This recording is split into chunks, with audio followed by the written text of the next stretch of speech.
Praise the Lord. July 13వ తేదీ 2024. ఈరోజు దేవుని వాక్యము, నేను నీతో చెప్పి ఉన్నాను, నీకు తోడై ఉన్నాను, భయపడకుము. నేను నీ దేవుడనై ఉన్నాను, దిగులు పడకుము. నేను నిన్ను బలపరుతును, నీకు సహాయము చేయువాడను నేనే. నీతి అను నా దక్షిణ హస్తముతో నిన్ను ఆదుకొందును. యెషయా గ్రంథము 41వ అధ్యాయం 10వ వాక్యము. నీవు ఆయనకు ప్రార్థన చేయగా ఆయన నీ మనవిని ఆలకించును. అప్పుడు నీ మార్గము మీద వెలుగు ప్రకాశించును. మీరు ఏ విషయాన్ని బట్టి మనుషులను నమ్మకుండా ప్రతి విషయంలోనూ యెహోవాను ఆశ్రయించుము. ఈ వాక్యం వింటున్న ప్రియ సహోదరి సహోదరులారా, నీ సమస్య ఏదైనప్పటికీ దిగులు చెందకు. నీ దుఃఖాన్ని సంతోషంగా మార్చే దేవుడు నీకు తోడుగా ఉన్నాడు.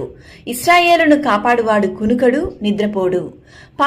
పాపపు జీవితం నుండి బయటకు రావాలని, విడుదల పొందాలని ఎంత ప్రయత్నించినా సాతాను నిన్ను బంధిస్తున్నాడా? యేసు నామమును బట్టి ప్రార్థించుము. ఈ దినమే దేవుడు నిన్ను గొప్ప విడుదల నీకు దయచేయను. నీకెప్పుడు బాధ కలిగినా మోకాళ్ళుని ప్రార్థించుము. పరిశుద్ధ గ్రంథాన్ని ధ్యానించుము. వాక్యం ద్వారా దేవుడు నీతో మాట్లాడతాడు. ఆయన నీకు తోడై ఉన్నాడు. దేనిని బట్టి భయపడకుము, దిగులు చెందకుము. నీ దేవుడైన యెహోవా నీకు తోడై ఉన్నాడు. ఆయన నీ బలహీన పరిస్థితిలో నిన్ను బలపరుచును. నీ నిస్సహాయ స్థితిలో నీకు సహాయం చేయును. దేవుని హస్తము ఎల్లప్పుడూ నీకు, నీ కుటుంబానికి, మీ సంఘానికి, మీ ఆత్మీయ జీవితానికి తోడుగా ఉండును.